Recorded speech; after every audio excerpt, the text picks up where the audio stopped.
آپ صلی اللہ علیہ وسلم نے فرمایا روزے دار جو ہیں وہ روزے دار والے دروازے سے گزریں گے، جو نمازی ہیں وہ نمازی والے دروازے سے گزریں گے، جو زکوٰۃ دینے والے ہیں وہ زکوٰۃ والے دروازے سے گزریں گے، جو حج ادا کرتے ہیں وہ حج والے دروازے سے گزریں گے، متقی لوگ متقین والے دروازے سے گزریں گے۔ پوچھا یا رسول اللہ کوئی ایسا بندہ بھی ہے کوئی جنت کے 8 دروازوں میں ایک ساتھ گزرے گا؟ فرمایا اس کا نام حضرت ابو بکر صدیق رضی اللہ تعالیٰ عنہ ہے۔ وہ واحد شخص ہے جو ایک ہی ٹائم میں جنت کے 8 دروازے میں سے آواز آئے گی، صدیق یہاں سے گزر جاؤ، یہاں سے گزر جاؤ۔ جنت ہے کیا؟ جنت سونے کی بنی ہے۔ ایک جگہ فرمایا کہ جنت کی مٹی کستوری کی بنی ہے، فرمایا جنت میں ایک اینٹ سونے کی ہے تو دوسری اینٹ چاندی کی۔ اس قدر اللہ تعالیٰ نے جنت خوبصورت بنائی ہے کہ انسان کا تصور بھی نہیں ہے۔ اور جو شخص ایک دفعہ جنت میں چلا جائے گا پھر وہ دوبارہ کبھی جنت سے باہر نہیں آ سکتا، اسے کبھی باہر نکالا نہیں جائے گا، وہ وہاں ہمیشہ رہے گا۔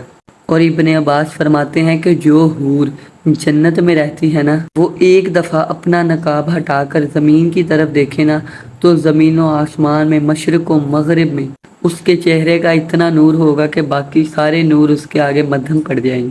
اب حضرت اماں حوا اور حضرت آدم علیہ السلام جنت کے نظارے کر رہے ہیں، وہاں پر بہت خوش ہیں اور اپنی زندگی ہنسی خوشی وہاں پر گزارے ہیں۔ اللہ تعالیٰ نے قرآن مجید میں فرمایا جنت میں آپ کا جو دل کرتا ہے وہ کرو، کھاؤ پیو، پر اس درخت کے قریب نہ جانا۔ اللہ تعالیٰ قرآن مجید میں فرما رہا ہے جو دل کرتا ہے کرو مگر اس درخت کے قریب بھی نہیں جانا۔ اللہ تعالیٰ نے اشارتاً سمجھایا کہ یہاں بالکل بھی نہیں جانا۔ اب انسان کی فطرت ہے کہ انسان کو جس چیز سے منع کیا جائے وہ اسی کی طرف زیادہ جاتا ہے۔ انسان کو تجسس ہوتا ہے کہ مجھے کس چیز سے منع کیا گیا، دیکھوں تو صحیح ہے کیا۔ اچھا منع کیوں کیا گیا؟ جب ساری جنت کے پھل کھا سکتے ہیں تو یہاں سے منع کیوں کیا گیا؟ اصل میں قدرت کو پتہ تھا کہ انسان کو ہم نے دنیا میں بھیجنا ہے، پھر ان کے لیے جزا و سزا بھی رکھنی ہے۔ حضرت آدم علیہ السلام کو جنت میں رکھ کے یہ سمجھایا جا رہا ہے انسانیت کو کہ جس چیز سے منع کیا جائے منع ہو جاؤ۔ اللہ تعالیٰ آدم علیہ السلام کے ذریعے انسانیت کی کیا کر رہا ہے؟ عادت بنا رہا ہے کہ ان کو جس چیز سے منع کیا جائے منع ہو جائے۔ اللہ تعالیٰ نے عادت بنانے کے لیے، عادت پکی کرنے کے لیے کہا گیا کہ اس درخت کے قریب نہیں جانا، منع کر دیا۔ اب حضرت آدم علیہ السلام جنت میں قیام پذیر ہیں، تقریباً 500 سال تک آپ جنت میں رہے۔ حضرت آدم علیہ السلام کی کنیت ابو المحمد ہے۔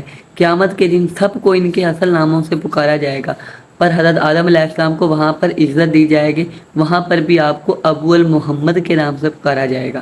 اب جنت میں فرشتے آپ کی خدمت کے لیے مامور ہیں، ہر وقت آپ کی دیکھ بھال خدمت کر رہے ہیں۔ آپ اتنے خوبصورت تھے، اتنے حسین تھے کہ حوریں آپ پر ناز کرتی تھی، آپ کو دیکھ کر رشک کرتی تھی کہ کتنا خوبصورت اللہ نے بنایا ہے۔ اور جنت کی حور خود کتنی خوبصورت ہے آپ کو یہ ہم نے پہلے بتایا۔ اور ایک جنت کی حور ہے لائبہ، وہ اتنی خوبصورت ہے، علماء فرماتے ہیں کہ جنت میں تو کسی کو موت نہیں آئے گی، اگر وہاں پر موت آنی ہوتی تو لائبہ اتنی خوبصورت ہے کہ اس حور کا حسن دیکھ کر سارے جنتی مر جاتے۔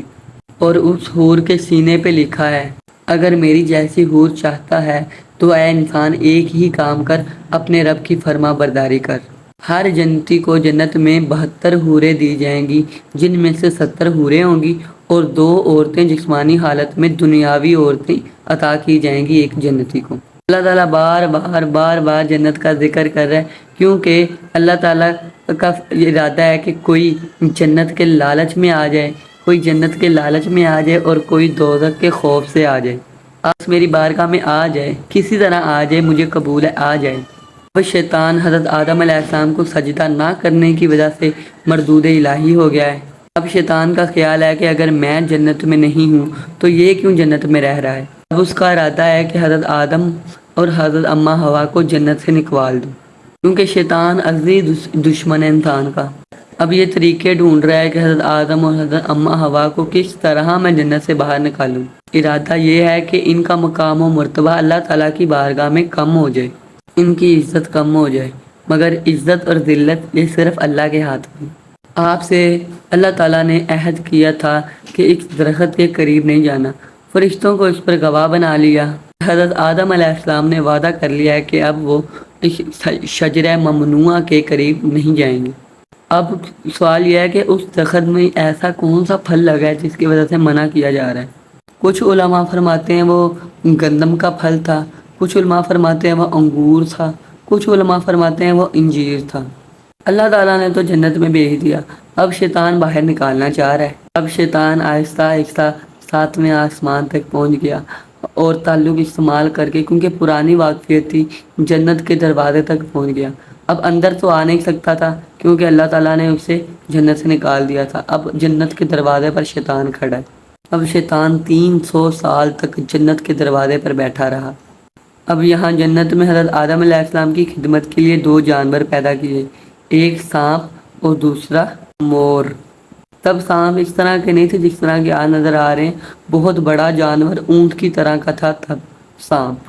ایک دن شیطان مور کو کہنے لگا، یہ مجھے جنت میں لے جا یا انہیں بھی جنت کے دروازے کے قریب لے آ تاکہ اسے میں بہکاؤں۔ اور اب مور کو کہنے لگا شیطان کہ تم تو بہت خوبصورت ہو۔ اب شیطان مور کی جھوٹی جھوٹی تعریفیں کر رہا ہے۔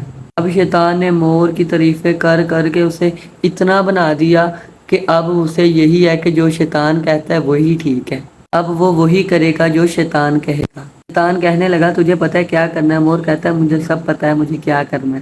اب یہ مور اپنی چال چلتا چلتا اور اپنے سر پر تاج سجائے سجائے حضرت آدم علیہ السلام اور اماں حوا کے سامنے آ گیا اور انہیں آہستہ آہستہ اب یہ جنت کے دروازے کی طرف لے کر آ رہا ہے۔ حضرت آدم علیہ السلام اور اگر اماں حوا اس کی چال دیکھتے دیکھتے اب اس کے پیچھے آ رہے ہیں۔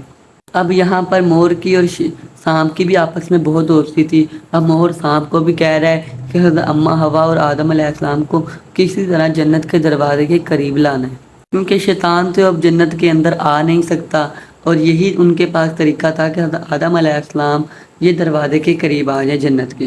اب مور شیطان کے پاس لے کر گیا سانپ کو۔ اب شیطان سانپ کو بھی وہی کہہ رہا ہے کہ تیری مور سے بڑی دوستی ہے، تو ایسا کر، تو حضرت آدم یا حضرت اماں حوا ان دونوں کو جنت کے دروازے کے قریب لے کر آ جا یا مجھے جنت کے اندر لے کے چلے جا کسی طرح سے۔ ناظرین ویڈیو کافی زیادہ لمبی ہو گیا۔ اب اس کے بعد اب شیطان اور حضرت آدم علیہ السلام کی دوبارہ سے ملاقات ہونی ہے اور اس سے اگلی باتیں ہم انشاءاللہ اگلی ویڈیو میں بیان کریں گے۔ اب ہمیں دے اجازت، اللہ حافظ۔